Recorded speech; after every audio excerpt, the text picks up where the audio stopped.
अक्कलकोट येथील परिवहन महामंडळाच्या विश्रांतीगृहाची मोठी दुरावस्था झाली आहे। विश्रांतीगृहाच्या छताला गळती लागली आणि 300 कर्मचाऱ्यांसाठी केवळ एकच बाथरूम आहे। दिवसभर वाहन चालवणाऱ्या एसटी कर्मचाऱ्यांना रात्रीची झोप मिळणंही अवघड झालंय।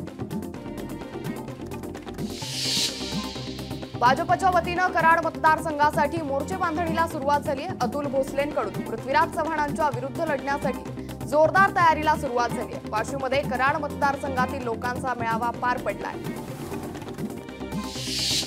पंढरपूरमध्ये भाजपचे वसंत देशमुख राष्ट्रवादी शरद पवार पक्षात प्रवेश करण्याची शक्यता आहे। वसंत देशमुखांनी समर्थकांची बैठक बोलावली आहे। या बैठकीत प्रवेशाबाबत निर्णय होण्याची शक्यता आहे। छत्रपती संभाजीनगरमधील 800 ग्रामपंचायतींचा ऑनलाईन कारभार ठप्प झाल्याची माहिती आहे। संगणक परिचालकांचे 25 दिवसांपासून काम बंद आंदोलन सुरू असल्याने नागरिकांचे हाल होत आहे। आंदोलनामुळे 90% ग्रामपंचायतींची ऑनलाईन सेवा कोलमडली आहे। सरसंघचालक मोहन भागवतांच्या सुरक्षेत वाढ करण्यात आली आहे। मोहन भागवतांना एएसएल म्हणजेच ॲडव्हान्स सिक्युरिटी लायसन्सिंग सुरक्षा मिळणार आहे। स्वराज्य पक्ष आणि प्रहारच्या पदाधिकाऱ्यांची आज मुंबईत बैठक पार पडणार आहे। बच्चू कडू आणि संभाजीराजे छत्रपती या बैठकीला उपस्थित राहतील। बैठकीत नव्या आघाडीबाबत चाचपणी होणार असल्याची माहिती समोर आली आहे। छत्रपती शिवाजी महाराजांचा पुतळा कोसळण्याच्या घटनेचा निषेध करण्यासाठी महाविकास आघाडीच्या वतीनं मोर्चा काढण्यात येणार आहे। मालवण भरड नाका ते तहसील कार्यालय मोर्चा काढण्यात येणार आहे। जयंत पाटील, विजय वडेट्टीवार, नेते अंबादास दानवे या निषेध मोर्चाचं नेतृत्व करतील। काँग्रेस पक्षाच्या स्क्रीनिंग कमिटीची आज बैठक पार पडणार आहे। कमिटीचे चेअरमन मधुसूदन मिस्त्रींच्या अध्यक्षतेखाली ही बैठक पार पडणार आहे। बैठकीत वरिष्ठ नेत्यांसोबत उमेदवार निवडीवर चर्चा होणार आहे। नाशिकमध्ये पेसा भरतीसाठी लोकप्रतिनिधींसह राज्यभरातील आदिवासी मुंबई आग्रा महामार्गावर चक्काजाम आंदोलन करणार आहे। जवळपास 70 ते 80 हजार आदिवासी रस्त्यावर उतरतील असा अंदाज आहे। राष्ट्रवादीची जनसन्मान यात्रा आज लातूर जिल्ह्यातील अहमदपूर तालुक्यात येणार आहे। उपमुख्यमंत्री अजित पवार लातूरचा दौरा करणार असून सायंकाळी 5:30 वाजता हिंगोलीच्या वसमत इथं जनसन्मान यात्रा शेतकरी मेळाव्याला उपस्थित राहतील। मनसे अध्यक्ष राज ठाकरे आज बदलापूर दौऱ्यावर आहेत। बदलापूरमधील आंदोलकांची राज ठाकरे भेट घेणार आहेत। दुपारी 11 वाजता म्हणजे अगदी थोड्याच वेळात राज ठाकरे बदलापूरसाठी आता रवाना झाले। बदलापूर अत्याचाराच्या घटनेनंतर निलंबित करण्यात आलेले ठाण्याचे शिक्षणाधिकारी बाळासाहेब राक्षे यांनी मंगळवारी उच्च न्यायालयात धाव घेतली।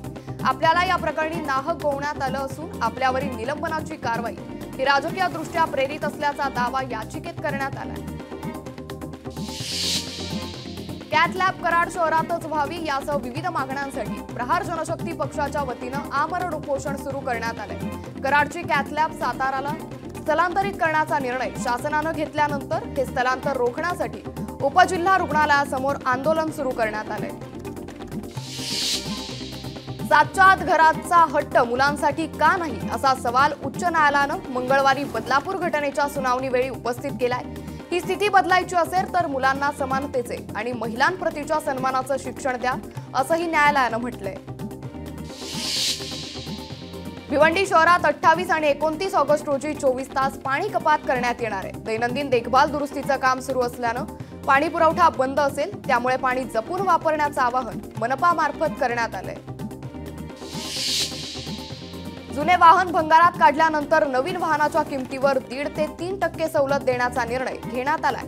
केंद्रीय परिवहन मंत्री नितीन गडकरी यांच्याशी झालेल्या चर्चेनंतर कंपन्यांनी ही भूमिका जाहीर केली आहे।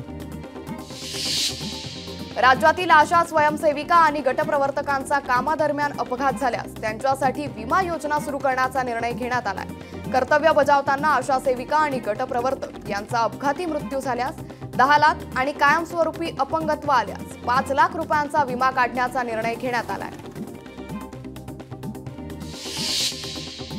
जागतिक स्मार्टफोन निर्माती कंपनी ॲपलकडून भारतात चालू वर्षाअखेरपर्यंत 6 लाख रोजगार निर्मिती केली जाण्याचा अंदाज आहे। चीनी उत्पादनांवरील अवलंबित्व कमी करण्याच्या तिच्या प्रयत्नाचा फायदा भारत देशाला होण्याची आशा आहे। फेअर प्ले या बेटिंग ॲपमधील सट्टेबाजीत जिंकलेली रक्कम विजेत्यांना वितरित करण्यासाठी पेमेंट गेटवे सेवेचा गैरवापर होत असल्याचं उघड झालंय। ईडी तपासात ही बाब उघडकीस आली आहे। ईडीनं दिल्ली, मुंबई आणि नोएडा अशा एकूण 9 ठिकाणी छापे टाकल्यानंतर ही बाब उघडकीस आली आहे. मुंबईत रात्री 1 वाजेपर्यंत जखमी गोविंदांची संख्या 206 वर पोहोचली आहे. दुखापत झाल्यानं 25 गोविंदांना रुग्णालयात दाखल करण्यात आले. त्यातील 24 गोविंदांवर सध्या उपचार सुरू आहेत.